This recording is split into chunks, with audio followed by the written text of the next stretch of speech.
नमस्कार दोस्तों, सीईसी के लाइव एडुसेट लेक्चर में आप सभी का स्वागत है। मित्रों, पिछले लेक्चर्स में हमने हिंदी नाटकों के बारे में जाना, समझा, उन नाटककारों के बारे में जाना, उनकी कृतियों के बारे में जाना और आज हम इसी से जुड़ा एक नया विषय लेकर आए हैं और विषय है हिंदी एकांकी।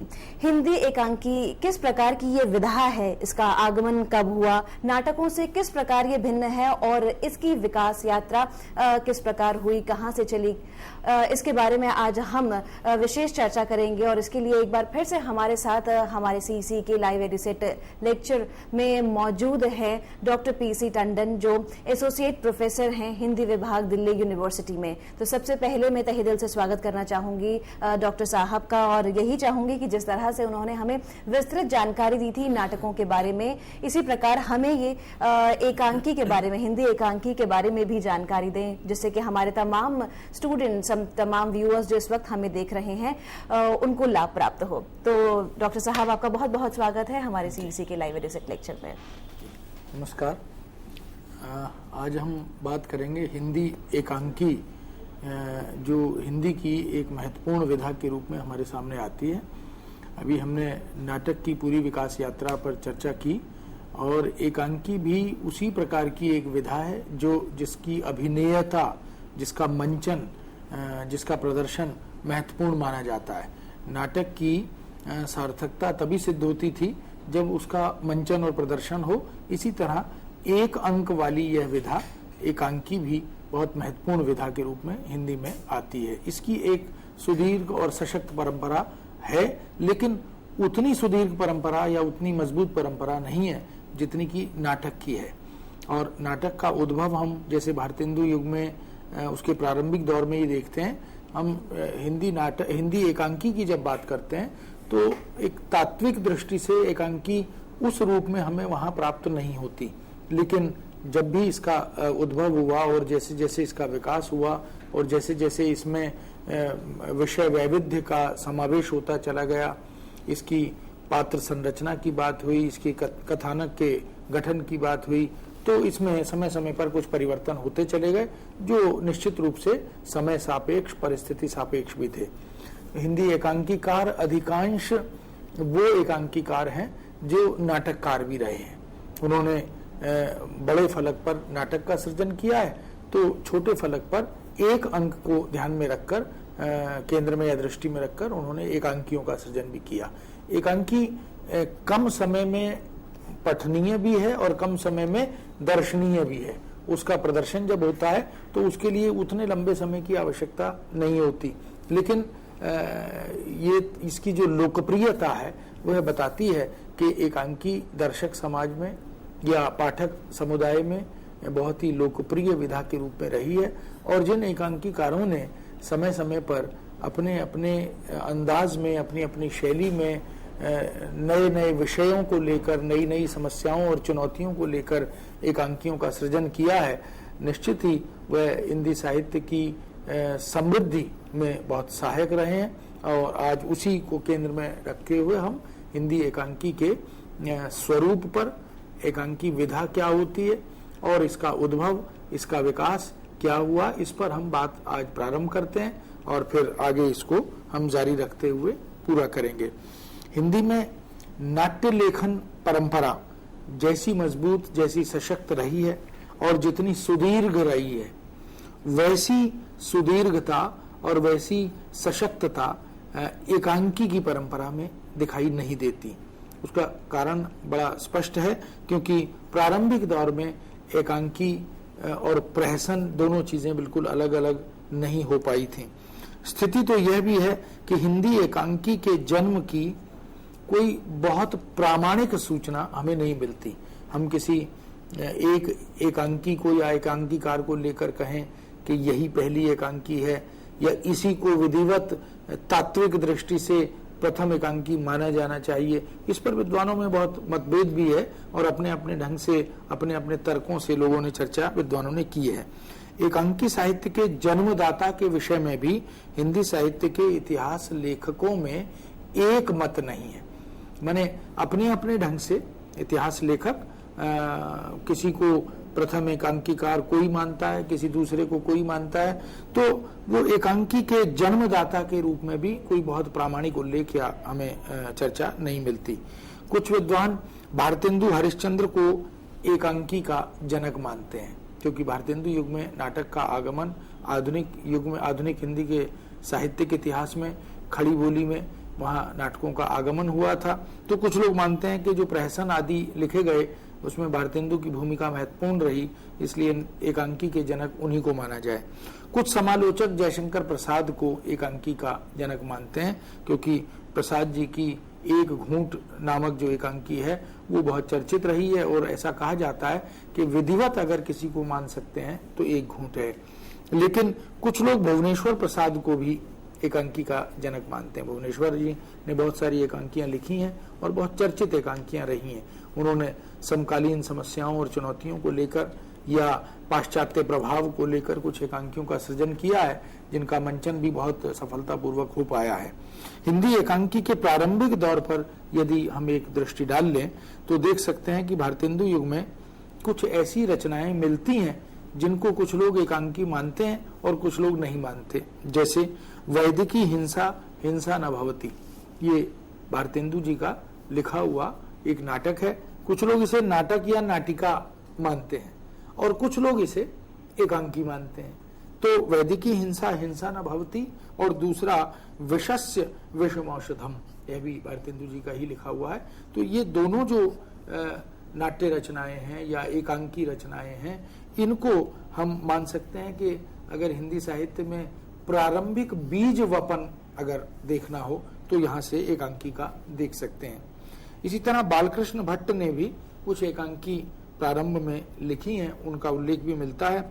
शिक्षा दान नाम से एक एकांकी है और दूसरा जैसा काम वैसा परिणाम। ये दो एकांकियां हमें बालकृष्ण भट्ट जी के नाम से मिलती हैं और इनका भी समय समय पर यत्र तत्र मंचन हुआ है। अभिनेता की दृष्टि से उनकी सराहना हुई है और दर्शकों ने उसको स्वीकार किया है। प्रताप नारायण मिश्र ने भी जुआरी खुमारी नाम से एक एकांकी लिखा था और देवकी नंदन तिवारी ने मिश्र जी के बाद एक एक के तीन तीन नाम से, एक एक के तीन तीन इस नाम से एक एकांकी लिखा और कलियुगी जनेऊ नाम से एक दूसरा एकांकी लिखा। राधाचरण गोस्वामी इसके बाद एक और नाम है। राधाचरण गोस्वामी उस युग के भारतेंदु द्विवेदी युग में लेखन करने वाले प्रताप नारायण मिश्र, देवकी नंदन तिवारी, राधाचरण गोस्वामी आदि, इनका नाम वहां पर भी गद्य की विधाओं में, पद्य आदि की विधाओं में मिलता है।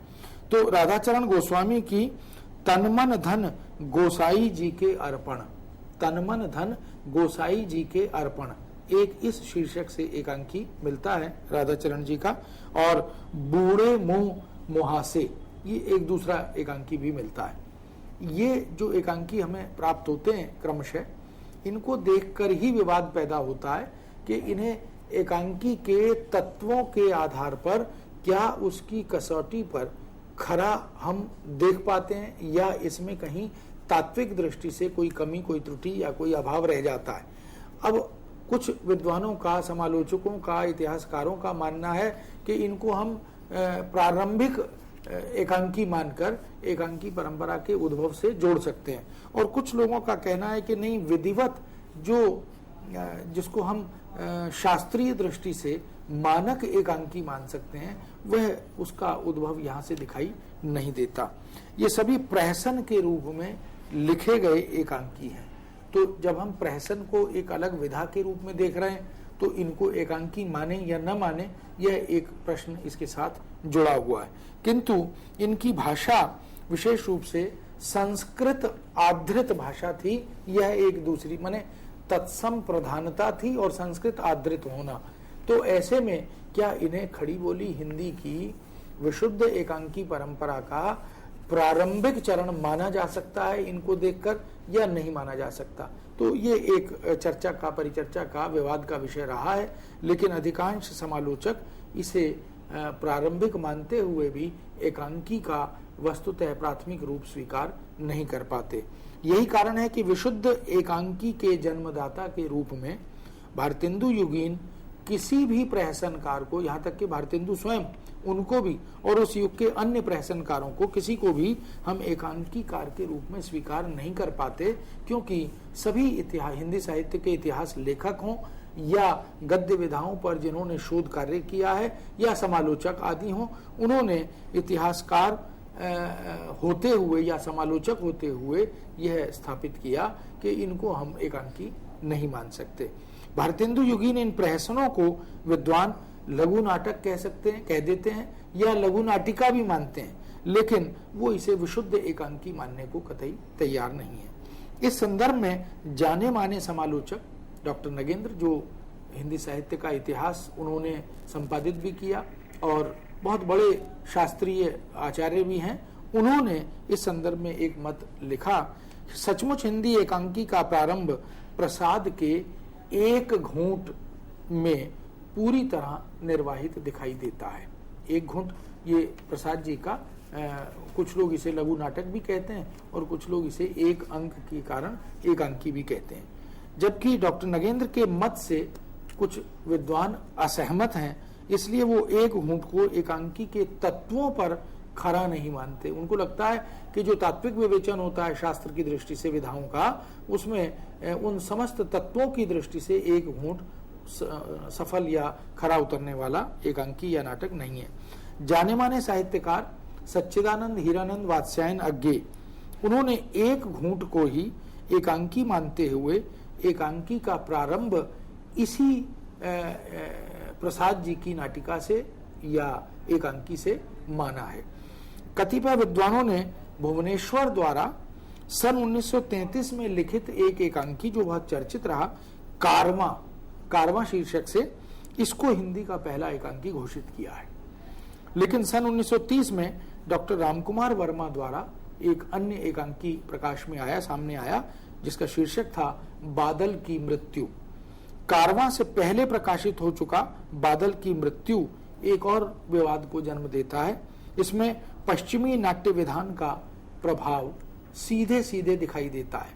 तो जो पश्चिमी नाट्य विधान है वह एकांकी पर प्रकट रूप से दिखाई देता है, इसलिए कुछ लोग कहते हैं कि हमें बादल की मृत्यु को पहला एकांकी मानना चाहिए। हालांकि अभिनयता की दृष्टि से, यानी मंचन की दृष्टि से, प्रदर्शन की दृष्टि से, काव्यात्मकता की दृष्टि से तथा कल्पनाशीलता की दृष्टि से बादल की मृत्यु नामक एकांकी को एक घूंट की श्रेणी और परंपरा में ही कुछ लोग स्वीकार कर लेते हैं। वो कहते हैं कि जैसा एक घूंट था प्रसाद जी का, वैसा ही बादल की मृत्यु है रामकुमार वर्मा जी का। डॉक्टर सोमनाथ गुप्त, जिन्होंने इस विधा में काम किया है, उनका मत है कि यही बात बेहतर होगी कि एक घूंट को और बादल की मृत्यु को हम एक ही श्रेणी में देख सकते हैं।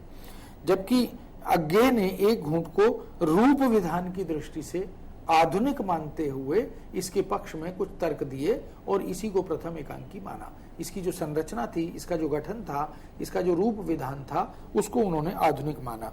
यह भी कहा कि आधुनिक हिंदी नाटक की परंपरा का प्रारंभ इसी नाटक से माना जाता है। यानी जो आधुनिक हिंदी नाटक की शुरुआत होती है, वो कहते हैं कि वस्तुतः वह भी एक घूंट से ही होती है। प्रसाद जी ने जिस तरह की कथा वस्तु की बनावट की है, उसमें आधुनिकता का बोध स्पष्ट दिखाई देता है।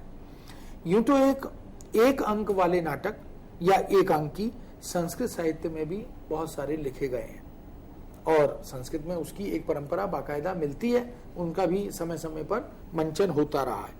भाण के रूप में, अंक के रूप में, वीथी के रूप में, गोष्ठी के रूप में या नाट्य रासक आदि के रूप में, इस तरह के एक अंकों वाले नाट्य रचनाओं का या लघु नाटिकाओं का एक विशिष्ट रूप हमारे सामने आता है और एक परंपरा भी हमारे सामने आती है। लेकिन वो संस्कृत काव्य में, संस्कृत भाषा में लिखी गई परिपाटी और परंपरा है।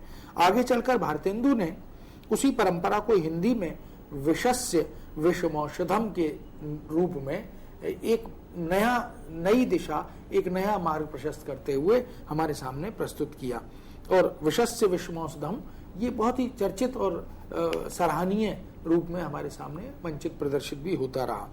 किंतु हिंदी में तत्वों की दृष्टि से अगर देखें, तो रचना प्रक्रिया की दृष्टि से अगर विचार करें, तो हम कह सकते हैं एकांकी लेखन की परंपरा वस्तुतः सन 1935 के आसपास, और अगर हम भुवनेश्वर जी के लिखे हुए कारवां एकांकी की बात करें तो 1935 में ही लिखा गया, तो 1935 से हम इसकी शुरुआत विधिवत मानते हैं।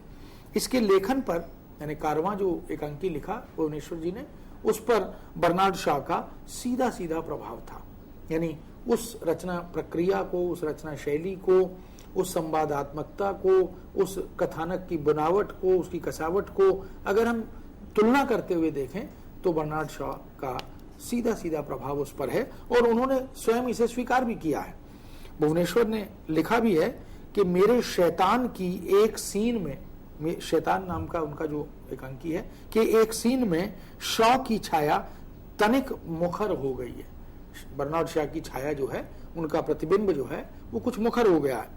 इसे मैं निर्विवाद स्वीकार भी करता हूं। तो किसी रचनाकार का सहर्ष और बड़े विश्वास के साथ यह घोषणा करना, स्वीकार करना कि हाँ बर्नार्ड शॉ का मुझ पर प्रभाव है, तो ये बड़ी अच्छी बात है। और उन्होंने उस प्रभाव को स्वीकार करते हुए आगे भी कुछ एकांकी लिखे हैं। डॉक्टर वर्मा, रामकुमार वर्मा का प्रसिद्ध एकांकी संग्रह, पहला एकांकी संग्रह सन 1938 में पृथ्वीराज की आंखें नाम से प्रकाशित हुआ। पृथ्वीराज की आंखें एक संग्रह है जिसमें अनेक एकांकियों का संकलन वर्मा जी ने किया है। डॉक्टर वर्मा के एकांकी नाटकों में रूप विधान तो पाश्चात्य है या पश्चिमी है, किंतु उसकी आत्मा भारतीय है। जो कथ्य है, जो पात्र योजना है, जो उद्देश्य या संदेश है, वो भारतीय आत्मा वाला है। लेकिन उसकी जो बनावट है, उसकी जो रचना प्रक्रिया है, वह पाश्चात्य और पश्चिमी है। भुवनेश्वर जी के कारवां एकांकी को हिंदी एकांकी लेखन का सूत्रपात करने का श्रेय इस दृष्टि से अवश्य जाता है। हिंदी में तब से अब तक बहुत सारे एकांकी लिखे गए, बहुत सारे एकांकीकार हमारे सामने आए। इन एकांकीकारों ने भी ऐतिहासिक एकांकी लिखे, बिल्कुल वैसे ही जैसे नाटकों की बात हमने की थी। तो ऐतिहासिक नाटक, पौराणिक नाटक, धार्मिक नाटक, सांस्कृतिक नाटक, सामाजिक नाटक, तो उसी तरह का वर्गीकरण मोटे तौर पर हमें एकांकी में भी देखने को मिलता है। ऐतिहासिकता की दृष्टि से कुछ नाटक लिखे गए, एकांकी लिखे गए। पौराणिकता की दृष्टि से, यानी पौराणिक विषय वस्तु को लेकर, पुरा कथाओं को लेकर, पुरा पात्रों को लेकर, और सामाजिक समस्याओं को लेकर, धार्मिक चुनौतियों को लेकर, सामाजिक जो विवाद थे उनको लेकर, और इसी प्रकार समकालीन अनेक समस्याओं, घटनाओं या मुद्दों को लेकर एकांकी लिखने का भी एक प्रचलन हमारे सामने आया। समस्याओं और घटनाओं को एकांकी की विषय वस्तु बनाने की बात जब जब हुई, तो उसे पाश्चात्य प्रभाव से जोड़कर देखा गया, उसे आधुनिकता या आधुनिक बोध से जोड़कर देखा गया, और कहा गया कि वर्तमान समय में इसी की आवश्यकता है कि हम समाज सापेक्ष समस्याओं को या व्यक्ति सापेक्ष, परिवार सापेक्ष समस्याओं को एकांकी का विषय बनाते हुए आगे बढ़ें। यदि हिंदी के कुछ प्रमुख नाटककारों की बात करते हैं तो एकांकीकारों की भी चर्चा उन्हीं के साथ साथ होती है, क्योंकि नाटककार ही एकांकीकार के रूप में अधिकांशतः हमारे सामने आते हैं। इनमें भुवनेश्वर प्रसाद, गणेश प्रसाद द्विवेदी, डॉक्टर रामकुमार वर्मा, डॉक्टर सत्येंद्र, द्वारका प्रसाद, सदगुरु शरण अवस्थी, सेठ गोविंद दास, उपेंद्र नाथ अश्क, उदय शंकर भट्ट, पंडित लक्ष्मी नारायण मिश्र, पंडित गोपीनाथ तिवारी, हरिकृष्ण प्रेमी, भगवती चरण वर्मा, अमृतलाल नागर, ऐसे बहुत सारे नाम हैं जो नाटककार भी हैं, एकांकीकार भी हैं। इनमें कुछ रचनाकार ऐसे भी हैं जो उपन्यासकार भी हैं, कहानीकार भी हैं, यानी वो बहुआयामी व्यक्तित्व के रूप में हमारे सामने उपस्थित होते हैं। उन्होंने जितनी लोकप्रिय और जितनी विषय और उद्देश्य संगत औपन्यासिक रचनाएं हमें दी हैं, कहानियां हमें दी हैं, उतनी ही सुंदर एकांकियां भी उनके माध्यम से हमें प्राप्त हो सकी हैं। इस श्रृंखला में आगे चलकर विष्णु प्रभाकर, जगदीश चंद्र माथुर, गिरिजा कुमार माथुर, डॉक्टर लक्ष्मी नारायण लाल, धर्मवीर भारती, नरेश मेहता, मोहन राकेश, विनोद रस्तोगी, शिव प्रसाद सिंह, सुरेंद्र वर्मा, रेवती रमन शर्मा, सत्येंद्र शरत, भारत भूषण अग्रवाल और इसी तरह और न जाने कितने नाम हम देख सकते हैं जो स्थापित या प्रतिष्ठित हिंदी के साहित्यकार, रचनाकार रहे हैं। उन्होंने जहां जिस रूप में भी संभव हुआ हिंदी के लिए अपने अपने योगदान के माध्यम से अपनी उपस्थिति दर्ज कराई, लेकिन एकांकी को भी इनका विशेष अवदान मिलता रहा और एकांकी विधा भी धीरे धीरे अपनी एक जगह बनाती रही। इस दृष्टि से निश्चित ही हम इन सभी एकांकीकारों के प्रति कृतज्ञ भी होते हैं। हिंदी नाटक की तरह हिंदी एकांकी में भी कथ्य और शिल्प के धरातल पर नित्य नए नए प्रयोग किए जाने लगे। जैसे नाटक में आकर जो दूसरा और तीसरा चरण था, जब हम प्रसादोत्तर युग के नाटकों की बात कर रहे थे, तो हम देख सकते हैं कि वहां पर नए प्रयोगों को विशेष रूप से नाटककार अपना रहे थे और उन नए प्रयोगों से प्रस्तुत या प्रदर्शित नाटकों का स्वागत भी हो रहा था।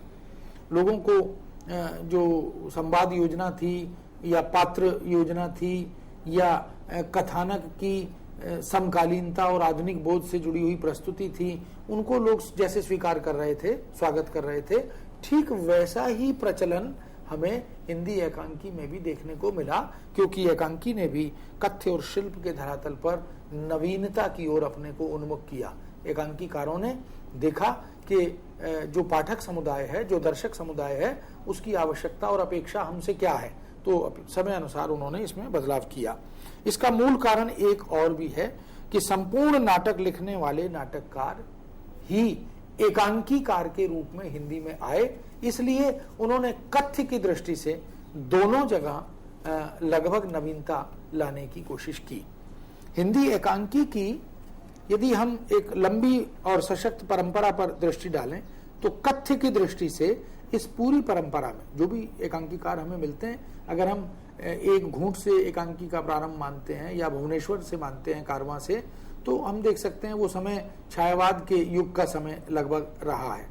तो उन समस्त एकांकियों में, चाहे हम उसे प्रारंभिक प्रहसन के रूप में देख रहे हैं, लघु नाटिका के रूप में देख रहे हैं, झांकी के रूप में देख रहे हैं या एकांकी के रूप में देख रहे हैं, ये जो एक परंपरा थी, इस परंपरा में जितने भी एकांकी हमारे सामने आए, उन एकांकियों को हम यदि वर्गीकृत करें विषय वस्तु के आधार पर, वर्ण विवेचन के आधार पर, कि भाई इसमें किस तरह की कथा वस्तु का विन्यास एकांकीकारों ने तैयार किया, तो मोटे तौर पर हम इसे वर्गीकृत कर सकते हैं। और इसका आधार कुछ वैसा ही है जैसा नाटक का रहा है। तो पहला हमें वर्ग एक मिलता है जिसमें हम देखते हैं सामाजिक यथार्थ की एकांकी लेखन परंपरा। समाज में जो कुछ घट रहा था आसपास, पात्रों के रूप में, घटनाक्रमों के रूप में, गतिविधियों के रूप में, परिवेश और परिस्थितियों के बदलाव के रूप में, या फैशन के रूप में, या शिक्षा जगत में होते हुए परिवर्तन आदि के रूप में, तो सामाजिक दृष्टि से एक विशेष जो वस्तु मिल रही थी, जो प्रेरणा मिल रही थी, एकांकीकारों ने उसे विषय बनाया और उस तरह के नाटकों को, एकांकियों को लिखने का एक तरह से प्रयास भी किया। राजनीतिक एकांकी लेखन की भी एक परिपाटी, एक परंपरा शुरू हो गई, क्योंकि राजनीति का जो बदलाव था, जिसका प्रभाव हमने नाटकों पर भी देखा, तो किस तरह से राजनीति में परिवर्तन हो रहा था, राजनीति का स्वरूप बदल रहा था, राजनीति अब नीति ज्यादा हो गई थी, मिशन कम रह गया था। तो राजनीतिज्ञों के बदलते चरित्र को देखकर, उनकी स्वार्थ लिप्सा आदि को देखकर, उनके चारित्रिक वैशिष्ट्य को देखकर, तो ऐसे भी कुछ एकांकी लिखे गए जिनको सराहा गया। ऐतिहासिक एकांकी लेखन की परिपाटी भी जीवित रही और इतिहास सम्मत पात्रों को लेकर, मुद्दों या घटनाओं को लेकर, कथाओं को लेकर एकांकीकारों ने कुछ नाटक एकांकी लिखे, क्योंकि उस तरह के एकांकी दर्शक और पाठक चाहता था और उनका स्वागत हुआ। पौराणिक एकांकी लेखन यानी पुरा कथाओं को लेकर भी एकांकी लिखने की एक परिपाटी हमें मिलती है। मनोवैज्ञानिक एकांकी लेखन ये एक बदलते समाज का, पाश्चात्य प्रभाव का सीधा स्वरूप अगर हम देखना चाहें तो पात्रों का मनोविज्ञान, समाज का मनोविज्ञान, नायक और नायिका का मनोविज्ञान, परिवार का मनोविज्ञान, जो टूटन है, जो बिखराव है, जो एकाकीपन है, जो त्रासद स्थितियां आसपास हैं, उनके मूल में ऐसी क्या घटनाक्रम है, ऐसा क्या प्रेरक कारण है कि इस तरह की स्थितियां बनती जा रही हैं। इनको बड़ी बारीकी से एकांकीकारों ने पढ़ा, समझा और फिर उन्हें एकांकी में उतारा। कहीं कहीं ये मशीनी युग का प्रभाव क्या पड़ रहा है, मनुष्य संवेदन शून्य क्यों हो रहा है, संवेदना से दूर क्यों जा रहा है, और जो बाजारवाद का जो प्रभाव है, या जो औद्योगिकरण का प्रभाव है, या जो धनार्जन की लिप्सा और लोलुपता का प्रभाव है, उसको लेकर भी कुछ एकांकीकारों ने एकांकी लिखे और ऐसी समस्याओं से हमें अवगत कराया। हास्य व्यंग्यपूर्ण एकांकी लेखन की भी एक परंपरा हमें मिलती है, क्योंकि हास्य और व्यंग्य भी सामाजिक विद्रूपता को प्रकट करने का एक माध्यम है। क्योंकि जो व्यंग्यकार होता है, जो हास्य और व्यंग्य के माध्यम से समकालीन समस्या को उठाकर उसे इस ढंग से प्रस्तुत करता है कि बात संप्रेष्य भी हो जाती है, अपना प्रभाव भी छोड़ती है और पढ़ने या देखने वाले को अन्यथा प्रतीत भी नहीं होता। तो ऐसे विषयों का विस्तार एकांकी की दुनिया में होता रहा, चलता रहा। कुछ विद्वानों ने हिंदी एकांकी साहित्य को एक अन्य दृष्टि से वर्गीकृत करने का प्रयास किया। उनका मानना है कि राष्ट्रीय चेतना परक हिंदी एकांकी का एक वर्ग है।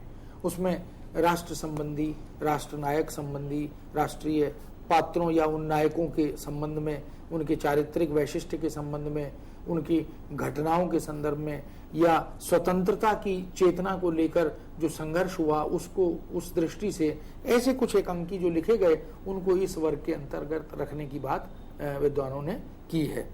समस्या मूलक हिंदी एकांकी एक दूसरा वर्ग, जैसे नाटक में किया गया था कि ये जो प्रॉब्लमेटिक राइटिंग है, जो समस्या मूलक लेखन है, यानी व्यक्ति और समाज की, शिक्षा व्यवस्था की या राजनीतिक व्यवस्था की या धर्म को लेकर जो समस्याएं हमारे समाज में, हमारी जाति को लेकर या ऊंच नीच को, भेदभाव को लेकर, या तमाम वो समस्याएं जैसे हम विधवा विवाह की बात करते हैं, या हम ऐसे अन्य उन ज्वलंत विषयों की बात करते हैं, बेरोजगारी को लेकर, शिक्षा की सार्थकता के ऊपर लगे हुए प्रश्न चिन्ह को लेकर, ऐसे कुछ समस्या मूलक विषय भी एकांकी ने अपनाए। इसलिए एक वर्ग इसकी बात भी की जाती है।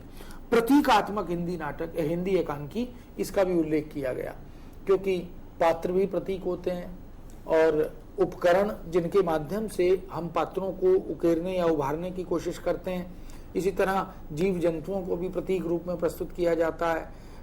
हमारे जो राष्ट्रीय चिन्ह हैं उन्हें भी प्रतीक रूप में प्रस्तुत किया जाता है। तो ये जो प्रतीक व्यवस्था है, जिसको प्रतीक नाटकों में बहुत शिद्दत के साथ नाटककारों ने अपनाया था, वह प्रतीकात्मक एकांकी लेखन एकांकी की परंपरा में भी दिखाई देता है, प्रकट होता है। समाज समय और काल के महत्व को समझता है, इसलिए समय और काल के आधार पर भी वर्गीकृत करते हुए विद्वानों ने, इतिहासकारों ने एकांकी को 3 वर्गों में बांटकर देखा।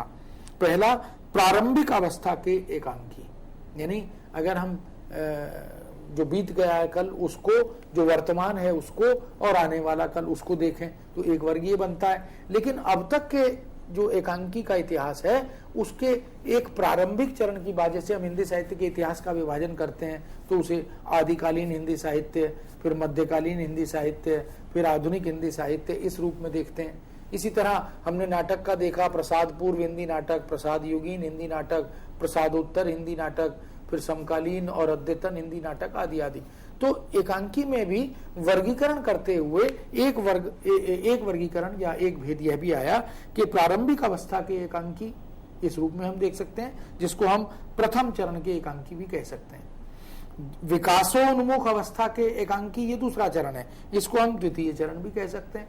और तीसरा, विकसित अवस्था के एकांकी या तृतीय चरण के एकांकी, ऐसा वर्गीकरण भी इसमें किया गया।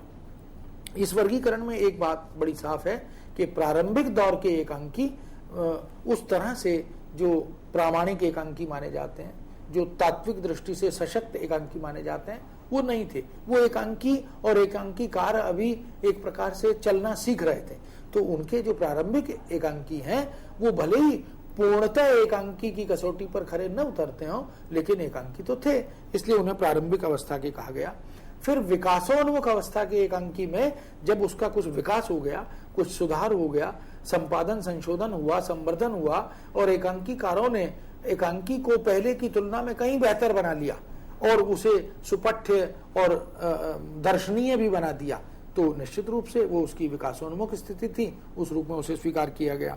और तीसरा, विकसित अवस्था वाले एकांकी जो अंतिम या तीसरे चरण के एकांकी हैं, जिनकी चर्चा आगे चलकर हम करेंगे, वो पूर्णतः एकांकी के तत्वों के आधार पर प्रभावात्मकता की दृष्टि से, भाषा की संप्रेषणीयता की दृष्टि से, उद्देश्य मूलकता की दृष्टि से, पात्रों के चारित्रिक वैविध्य की दृष्टि से वो वस्तुतः बहुत ही संपन्न और बड़े प्रामाणिक रूप में एकांकी माने गए और उस पर पाश्चात्य प्रभाव भी स्पष्ट दिखाई दिया। समय धीरे धीरे बदलता जा रहा था। डॉक्टर जयदेव तनेजा, जो हिंदी नाटक के क्षेत्र में, एकांकी के क्षेत्र में उन्होंने बहुत काम किया है और व्यावहारिक दृष्टि से भी एक केवल वो प्राध्यापक रूपी काम नहीं था, उन्होंने मंचन आदि के क्षेत्र में, लेखन आदि के क्षेत्र में भी काम किया। तो उन्होंने अपनी विद्वत्ता के आधार पर थोड़ा सा एकांकी पर और नाटकों पर विचार करते हुए यह कहा कि अगर हंस पत्रिका, जो जिसका प्रारंभिक संपादन हिंदी के उपन्यास सम्राट प्रेमचंद करते थे, और ये हंस पत्रिका बहुत लंबे समय तक प्रकाशित हुई, संपादित हुई, बीच में कुछ समय के लिए बंद हो गई, फिर बाद में राजेंद्र यादव ने इसका पुनः प्रकाशन प्रारंभ किया। तो उन्होंने कहा कि यदि हंस पत्रिका के एकांकी विशेषांक से, एकांकी विशेषांक एक निकला हंस पत्रिका का, अगर हम इस एकांकी विशेषांक से एकांकी के उद्भव को स्वीकार कर लें तो शायद समस्या समाप्त हो जाए। लेकिन आगे चलकर कुछ साहित्य के इतिहासकारों ने इसे इसलिए स्वीकार नहीं किया, उनका मानना था कि एकांकी कार से या एकांकी रचना से ही उद्भव माना जाना चाहिए। किसी पत्रिका के विशेषांक से हम मानेंगे तो शायद वो उचित नहीं होगा, क्योंकि उसमें किसी एकांकीकार ने एकांकी लिखा होगा 10 साल पहले, किसी एकांकीकार ने एकांकी लिखा होगा 20 साल पहले, तो हम प्रारंभ कहाँ से मान लेंगे उसका। वो एक विवादात्मक मसला था। हिंदी एकांकी के प्रारंभिक दौर में एकांकी दो प्रकार के हमें मिलते हैं। एक जो पाठ्य एकांकी हैं, या जिनका पाठ्य पुस्तकों में या पठनीय सामग्री में, पत्र पत्रिकाओं में प्रकाशन संकलन हुआ, तो इसका मतलब हुआ कि ये वो एकांकी थे जो केवल पठ्य थे, जिनको पढ़कर आनंदित हुआ जा सकता था, भले ही इनका मंचन प्रदर्शन हो या न हो। और दूसरे रंगमंचीय एकांकी मिलते हैं, जिनको विधिवत एकांकीकार ने रंग संकेतों का पूरी तरह से ध्यान रखते हुए इस प्रकार के एकांकी लिखे कि कोई भी निर्देशक यदि चाहे तो उनका मंचन प्रदर्शन सुविधा से, आसानी से कर सकता है।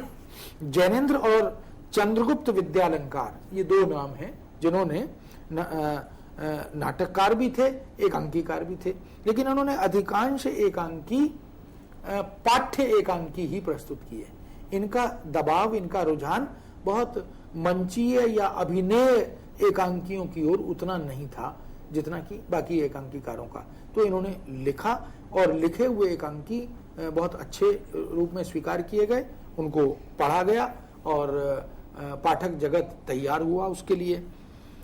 किंतु रामकुमार वर्मा, भुवनेश्वर प्रसाद, उपेंद्रनाथ अश्क, गणेश प्रसाद द्विवेदी, सेठ गोविंदास, जगदीश चंद्र माथुर, उदय शंकर भट्ट, लक्ष्मी नारायण लाल, चिरंजीत और इसी प्रकार विष्णु प्रभाकर जैसे अनेक ऐसे एकांकीकार थे जिन्होंने अपनी नाटकीय और एकांकी की, रंगमंच की, रंग चेतना की सूझबूझ से, समझ से ऐसे सुंदर, मार्मिक और प्रभावी एकांकी तैयार किए जिनका बहुत अच्छे तरीके से मंचन हुआ, प्रदर्शन हुआ, जगह जगह उनके शो किए गए, स्कूलों कॉलेजों में भी और थिएटर में भी, जहां कहीं भी अवसर होता था उन एकांकियों को प्रदर्शित किया जाता था और देखने वालों ने उनको बहुत सराहा भी।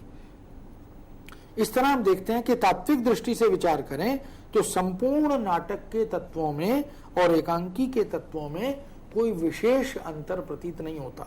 जो तत्व नाटक के हैं वही तत्व कुल मिलाकर एकांकी में भी दिखाई देते हैं।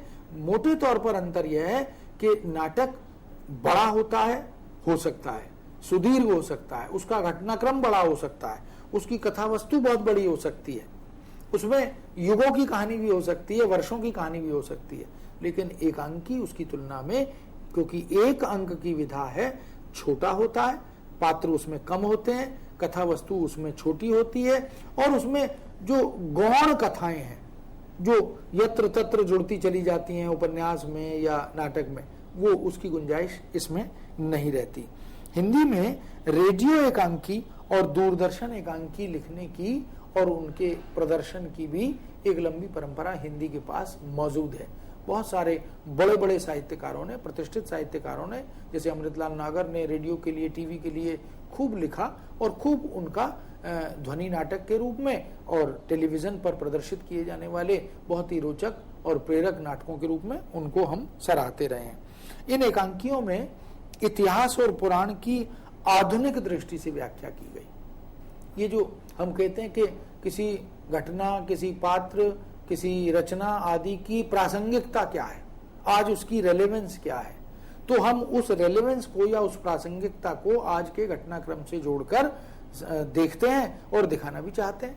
तो एकांकीकारों ने इतिहास और पुराण की प्रेरक घटनाओं को आधुनिक दृष्टि से व्याख्यायित किया और हमें बताया कि इसको इस रूप में देखा समझा जा सकता है और इस रूप में देखा समझा जाना चाहिए। वो जो रूढ़िवादी दृष्टि से हम देखते चले आ रहे थे, उससे हमें बाहर निकलने की आवश्यकता है, ऐसा भी कहा गया।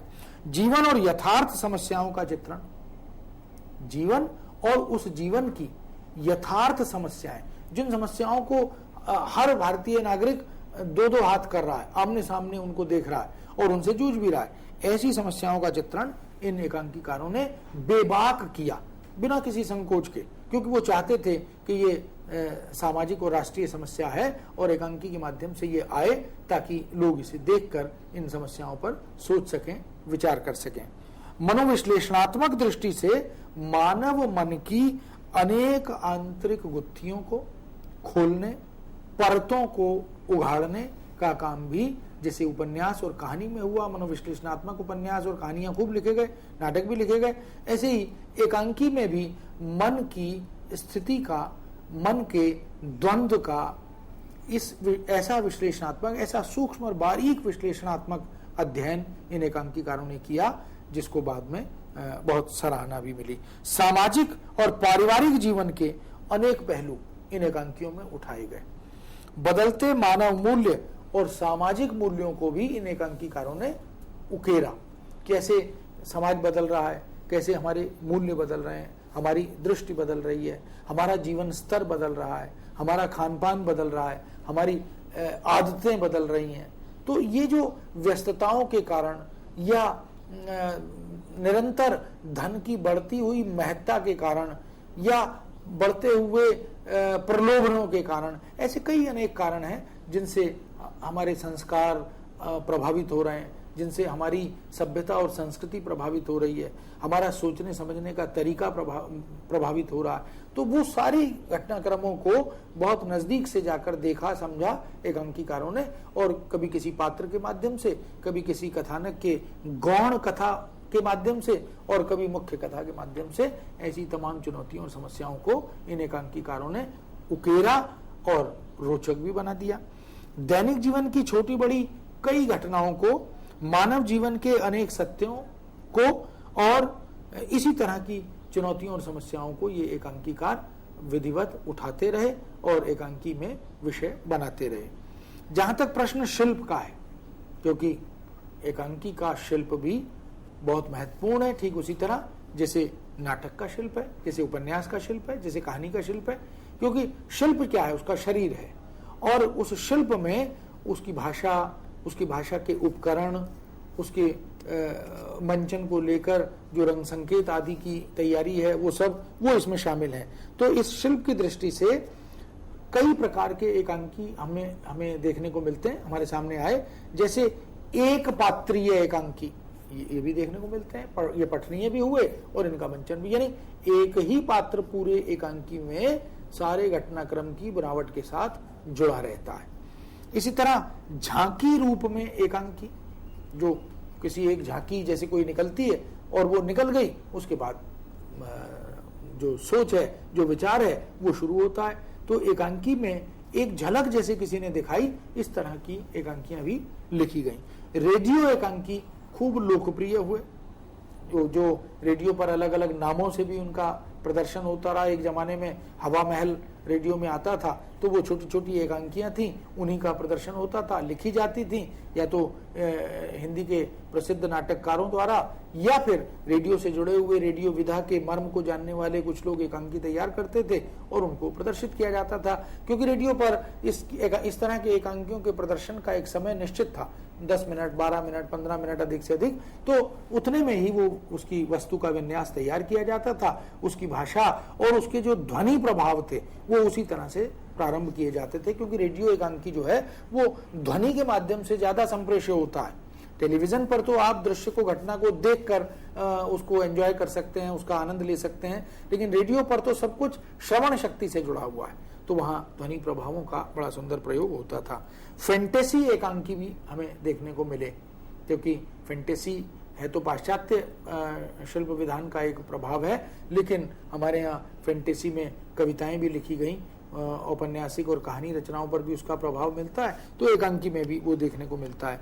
संगीत रूपक एकांकी यानी म्यूजिक बेस्ड, जिसमें संगीत का प्राधान्य हो और उसी के आधार पर फिर उसकी रचना बनावट तैयार की जाए।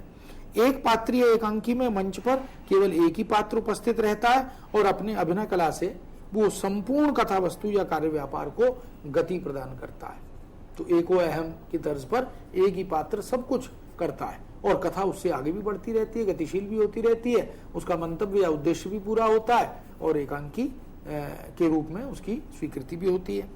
झांकी मूलक एकांकी में दृश्य विधान द्वारा केवल स्थितियों की प्रस्तुति की जाती है। कहाँ कैसी स्थिति है वही स्थितियां बोलती हैं और उस स्थिति में ही एक तरह से कथानक अंतर्निहित रहता है। इस तरह की भी कुछ एकांकी।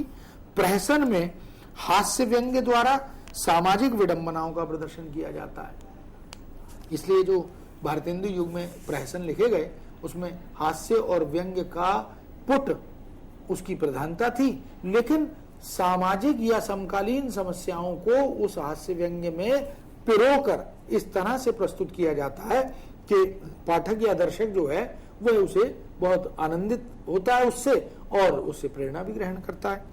रेडियो एकांकी में जैसा मैंने पहले कहा कि ध्वनि प्रभाव का सबसे अधिक प्रयोग होता है और उसी पर सर्वाधिक बल भी होता है।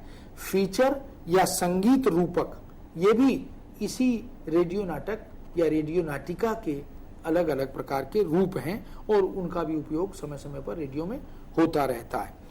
फंतासी यानी फैंटेसी, ये फैंटेसी शब्द है, इसी के तर्ज पर हमने हिंदी में फंतासी शब्द बनाया और एक ऐसा स्वप्न एकांकी इसके माध्यम से हमारे सामने आता है कि जैसे पूरा घटनाक्रम ऐसा लगता है जैसे सामने चल रहा है, लेकिन फिर अचानक पता लगता है कि ये सारी स्वप्निल प्रक्रिया है, ये स्वप्न में चल रहा था। इसमें मनस्थितियों का, मानसिक द्वंद्व का, समाज के विरोध का, दुविधाग्रस्त व्यक्तित्व आदि का या इसी प्रकार की तमाम वो उन समस्याओं का जिनका संबंध मन से और मन की विभिन्न चिंताजनक स्थितियों से भी बना हुआ है। इसमें फ्लैशबैक का भी बड़ा सुंदर उपयोग किया जाता है, ये भी एक उसकी विशेषता है। इन सभी के द्वारा एकांकी विधा को एकांकीकारों ने रोचक बनाया, सौदेश्य बनाया यानी उद्देश्य मूलक बनाया, क्योंकि एकांकीकार के सामने एक लक्ष्य यह भी रहता था कि वो जो एकांकी लिख रहा है वो केवल मनोरंजन के लिए नहीं लिख रहा, उसके माध्यम से एक सामाजिक और नैतिक संदेश भी जाना चाहिए। हम कहना क्या चाहते हैं, जैसे रीढ़ की हड्डी एक एकांकी है, उस एकांकी के माध्यम से, उस पात्र के माध्यम से, उस घटनाक्रम के माध्यम से, ऐसे ही वो क्या कहना चाहता है एकांकीकार समाज को, ये महत्वपूर्ण है। तो कहीं दहेज की समस्या को लेकर, कहीं गरीबी की समस्या को लेकर, कहीं शिक्षा की समस्या को लेकर, कहीं अभावग्रस्तता की समस्या को लेकर, ऐसे बड़े सुंदर, जैसे सूखी डाली, तो परिवार के विघटन की जो समस्याएं और चुनौतियां समकालीन भारतीय समाज में आ रही थी, उनको एकजुट करके रखने का, उनको एक संयुक्त परिवार प्रथा को बचाए रखने और जीवित रखने का एक प्रयास वहाँ पर एकांकीकार ने बहुत अच्छे ढंग से किया। तो ये कुछ ऐसे एकांकी हैं जो हम वर्षों से पढ़ते चले आ रहे हैं, लेकिन आज भी उतने ही जीवंत, आज भी उतने ही प्रभावी हैं, और आज की पीढ़ी के बच्चे भी उनको पढ़ते हैं तो उनसे बड़े लाभान्वित और प्रभावित भी होते हैं।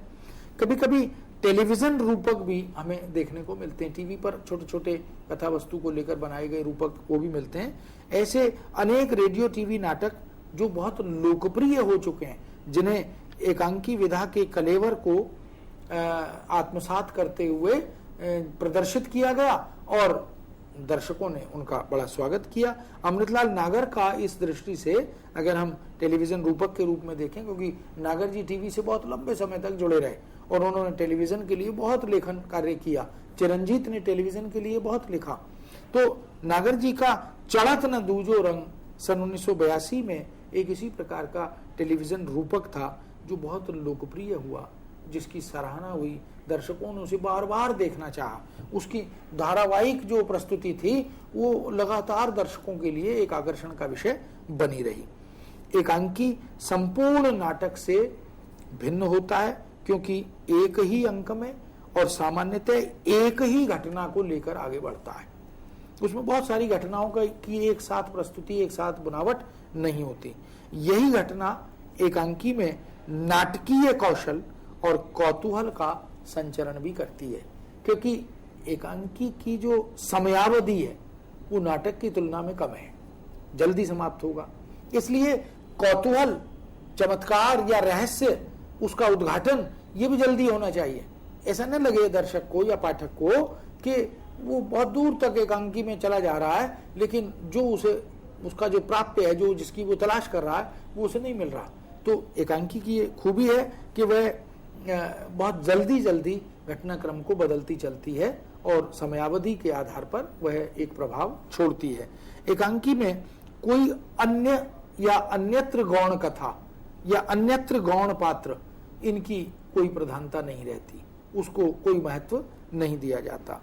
इस संदर्भ में फिर से एक बार डॉक्टर नगेंद्र का एक मत जो बहुत महत्वपूर्ण है एकांकी के उद्भव विकास के संदर्भ में और एकांकी के स्वरूप को समझने की दृष्टि से, डॉक्टर नगेंद्र ने लिखा है, एकांकी में हमें जीवन का क्रमबद्ध विवेचन न मिलकर उसके एक पहलू, एक महत्वपूर्ण घटना, एक विशेष परिस्थिति अथवा एक उद्दीप्त क्षण का चित्रण मिलता है। बड़ी स्पष्ट रूप से उन्होंने लिखा कि वो जो नाटक में बनावट एक के बाद एक घटनाएं बुनती चली जाती हैं, पात्र में से गौण पात्र में से फिर सहायक पात्र इस तरह से निकलते चले आते हैं, वो सब इसमें संभावना नहीं रहती। उसके लिए एकता और एकाग्रता अनिवार्य है। एकांकी के लिए चाहे वो रचनाकार हो चाहे दर्शक और पाठक हो, उसके लिए एकाग्रता और एकता अनिवार्य है। किसी प्रकार का वस्तु विभेद उसे सहे नहीं है। वस्तु का जो विभेद है, उसको बांट देने का उपक्रम है, वो नाटक एकांकीकार को स्वीकार्य नहीं है। और एकाग्रता में आकस्मिकता की झकोर इसमें अपने आप आ जाती है। एकाग्रता बनी हुई है लेकिन अचानक आकस्मिक परिवर्तन घटनाक्रम में हो गया, यही इसकी खूबी है, तो वह भी हो जाती है। और इस झकोर में स्पंदन पैदा, दर्शकों पाठकों में स्पंदन पैदा हो जाता है, वो चमत्कृत हो जाते हैं। विदेश के संकलन त्रय का निर्वाह भी इस एकाग्रता में काफी सहायक होता है, पर वह सर्वथा आवश्यक नहीं। प्रभाव और वस्तु का एक के तो अनिवार्य होता है, प्रभाव और वस्तु का एक के अनिवार्य है, लेकिन स्थान और काल की एकता का निर्वाह किए बिना भी सफल एकांकी की रचना हो सकती है और प्राय होती भी है। ये डॉक्टर नगेंद्र ने एकांकी के स्वरूप पर, उसकी प्रभावात्मकता पर, उसकी रचना प्रक्रिया पर, उसकी कथानक की वस्तु पर, मुख्य कथा और गौण कथा आदि पर विस्तार से चर्चा की, उन्होंने विचार किया और इस रूप में हमारे सामने रखा। इस प्रकार एकांकी में कथानक, पात्र योजना, संवाद योजना, अभिनेयता या रंग संकेत, उद्देश्य और भाषा शैली जैसे तत्वों का आंतरिक और बाह्य दृष्टि से संरचना निर्माण में महत्वपूर्ण स्थान माना जाता है। यानी जो एकांकी की संरचना बनती है उनमें ये सारे के सारे तत्व बहुत महत्वपूर्ण सिद्ध होते हैं, क्योंकि इन सभी तत्वों से एकांकी का पूरा शरीर हमारे सामने उभरता है। यदि हम प्रसाद जी के एक घूंट से पहले की एकांकी यात्रा, विकास यात्रा पर एक नजर डालें तो कह सकते हैं कि सन 1918 में महेश चंद्र प्रसाद द्वारा लिखित एकांकी भारतेश्वर का संदेश हमें मिलता है, लेकिन यह पद्यबद्ध रचना है, ये काव्यात्मक एकांकी लेखन है। सन 1921 में देवी प्रसाद गुप्त ने उपाधि और व्याधि नाम से एकांकी लिखा। सन 1923 में रूप नारायण पांडे द्वारा अमूल्य चरण नाग, जो कि बंगला के एक बड़े प्रसिद्ध नाटककार हैं, उनका एक नाटक है प्रायश्चित। उस प्रायश्चित को आधार बनाकर हिंदी में एक सुंदर एकांकी लिखा जिसका नाम ही है प्रायश्चित प्रहसन। ये प्रायश्चित प्रहसन मूल आधार इसका बंगला है। उस बंगला से माने वस्तु को ग्रहण किया, प्रभाव को ग्रहण किया और हिंदी की पाठकीय व्यवस्था के अनुसार उसका अनुकूलन करते हुए इस प्रायश्चित प्रहसन का सृजन किया। और इसका जब मंचन हुआ तो हिंदी के दर्शकों पाठकों ने इसे बहुत स्वीकारा। सन 1923 में बृजलाल शास्त्री कृत वीरांगना एकांकी संग्रह हमारे सामने आया। इसमें बहुत सारे एकांकियों का संकलन हुआ और वीरांगना के रूप में उसकी पठनीयता बढ़ी। इस वीरांगना शीर्षक से प्रस्तुत एकांकी संग्रह में जो एकांकी संकलित किए गए संग्रह उनका था, उसमें पद्मिनी, 3 क्षत्राणियां, पन्ना, तारा, कमल, पद्मा, कोड़म देवी और किरण देव, इस शीर्षक से लगभग 7-8 एकांकी इस संग्रह में संकलित हुए, प्रकाशित हुए और निश्चित ही इन्होंने हिंदी एकांकी के उद्भव और विकास में बड़ी रचनात्मक भूमिका निभाई। इनके इस संग्रह के अवदान को हम बड़े सम्मान के साथ देखते हैं। इसी तरह सन 1926 में बद्रीनाथ भट्ट का एकांकी संग्रह प्रकाश में आया जिसका शीर्षक है लबड़ धौ धौ, ये शीर्षक है एकांकी संग्रह का। इसमें भी कई सारे अनेक एकांकी संकलित हुए। यह एक प्रहसन संकलन के रूप में आया, इसलिए इसकी स्वीकृति भी प्रहसन संकलन के रूप में ही की गई। सन 1926 में हनुमान शर्मा जी का मान विजय प्रकाश में आया, यह भी एकांकी संग्रह था।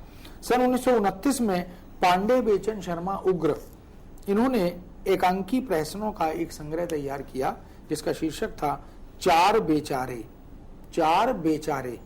ये एकांकी संग्रह मंचन आदि के माध्यम से, पठनीयता के माध्यम से चर्चित हुआ, स्वीकृत हुआ। और इसी तरह 1930 में प्रसाद जी का जब एक घूंट एकांकी आया तो एकांकी को एक नई दिशा, एक नया आयाम, एक नया मार्ग मिल गया, क्योंकि प्रसाद जी जितने अच्छे कवि हैं, जितने प्रतिष्ठित अग्रिम पंक्ति के, शीर्ष पंक्ति के, शीर्ष स्थल के कवि माने जाते हैं, कामायनी, आंसू, झरना, लहर आदि का रचना करने वाला इतना महान कवि, उन्होंने एक से एक बढ़िया नाटक, स्कंदगुप्त, चंद्रगुप्त, अजातशत्रु आदि जिसकी चर्चा हम पहले कर चुके हैं, वही उपन्यासकार, कहानीकार भी हैं, समालोचक भी हैं, लेकिन वह एक घूंट के माध्यम से अपनी एकांकी कला का परिचय भी देते हैं, क्योंकि यही एकांकी है जिसके बाद एकांकी ने अपनी एक सुनिश्चित दिशा तय की और उसकी तरफ वो फिर आगे बढ़ निकला। इस तरह हम देखते हैं कि हिंदी में पाश्चात्य पद्धति पर भी एकांकी लेखन प्रारंभ हुआ और इसका सूत्रपात 1930 में ही हुआ, जिसकी चर्चा हमने की कि लगभग भुवनेश्वर ने या उनके आसपास के कुछ एकांकीकारों ने पाश्चात्य प्रभाव को, चाहे वो बर्नार्ड शॉ हो या दूसरे पाश्चात्य लेखक हों, रचनाकार हों, अलग अलग देशों के, वहां से उन्होंने प्रभाव ग्रहण किया, क्योंकि एकांकी की एक मजबूत परंपरा वहां से हमें दिखाई दे रही थी। सन 1935 में भुवनेश्वर का एकांकी संग्रह कारवां जब आया तो उसमें कुछ एकांकी संकलित हुए। उन एकांकियों में एक एकांकी है श्यामा, ये शीर्षक है एकांकी का, श्यामा। एक साम्यहीन साम्यवादी, ये दूसरा एकांकी है। शैतान एक तीसरा एकांकी है, ये जिसके बारे में भुवनेश्वर जी ने स्वीकार किया था कि मुझ पर बर्नार्ड शॉ का प्रभाव शैतान में स्पष्ट दिखाई देता है। प्रतिमा का विवाह और लॉटरी एकांकी बड़ा चर्चित रहा इनका, और बहुत लोगों ने आनंद उठाया इसको देखकर पढ़कर, और इस तरह से ये एकांकी संग्रह बहुत ही महत्वपूर्ण रूप में भुवनेश्वर जी का हमारे सामने 1930 में और 1935 में आया था। भुवनेश्वर प्रसाद ने आसपास के जीवन की बहुत सारी परतों को एक एक करके उघाड़ा। वो देख रहे थे कि ये जो दोहरा ड्यूअलिटी है, दोहरा चरित्र है मनुष्य का, इसको कैसे उघाड़ा जाए, तो उन्होंने उघाड़ा। समाज में जो और परिवार में जो समस्याएं, चुनौतियां थी, जो कठिनाइयां बन रही थी, उनको भी एक एक करके वो प्रस्तुत करते जाते हैं। भुवनेश्वर यथार्थ को निर्भय भाव से, निडर होकर, वो नग्न यथार्थ हो या कटु यथार्थ हो, उसको किसी डर के बिना प्रदर्शित या प्रस्तुत करते हैं।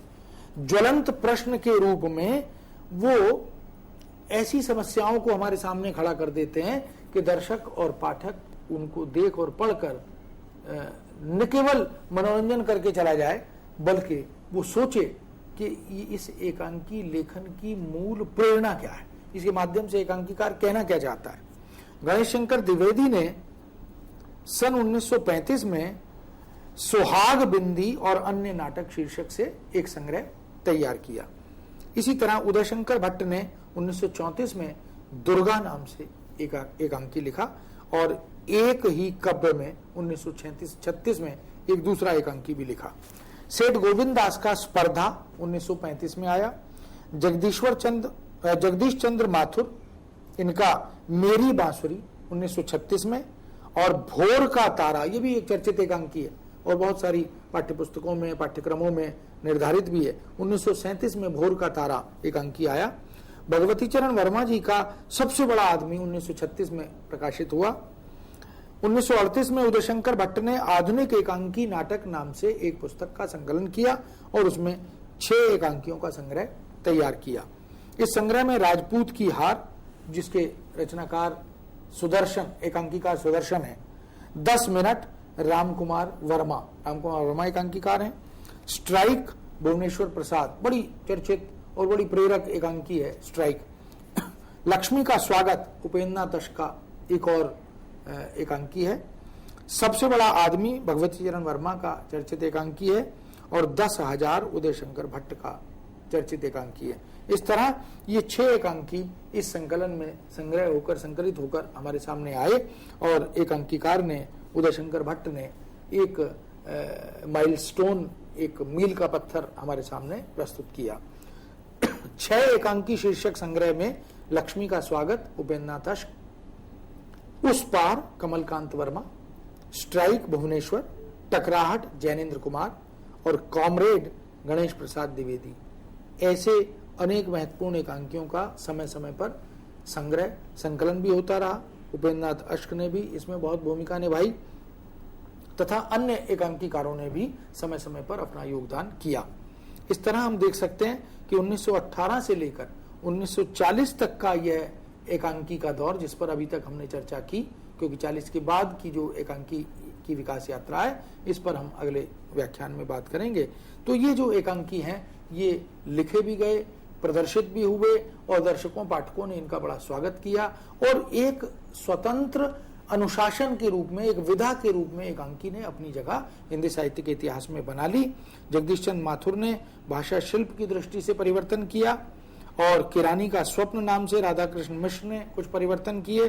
गंगा प्रसाद श्रीवास्तव का मिट्टी का शेर 1934, केदारनाथ मिश्र का तरुण भारत 1934, 1935 में प्रजातंत्र की एक झलक, यह कुंवर भारत जी का लिखा हुआ एकांकी है। इस तरह से महमूद अली कमलेश का व्यथित हृदय का, पुण्यफल और प्रासादान आदि, ऐसे बहुत सारे एकांकी हैं जिनकी चर्चा कर सकते हैं।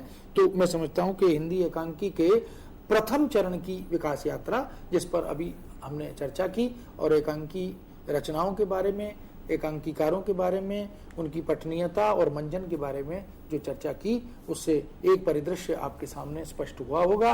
और अगले चरण में हम एकांकी के दूसरे चरण की बात विस्तार से करेंगे। बिल्कुल डॉक्टर टंडन, कल भी आप हमारे साथ होंगे हमारे सीईसी के लाइव एडुसेट लेक्चर में, और हम और कुछ जानने की कोशिश करेंगे हिंदी एकांकी के बारे में। और आज के लिए आपका बहुत बहुत शुक्रिया, और तमाम स्टूडेंट्स की ओर से मैं यही कहना चाहूंगी कि आप निरंतर इन लेक्चर्स को देखें और अपनी ज्ञान में और वृद्धि करें। तो हमारे साथ जुड़ने के लिए आपका बहुत बहुत शुक्रिया। जी, नमस्कार।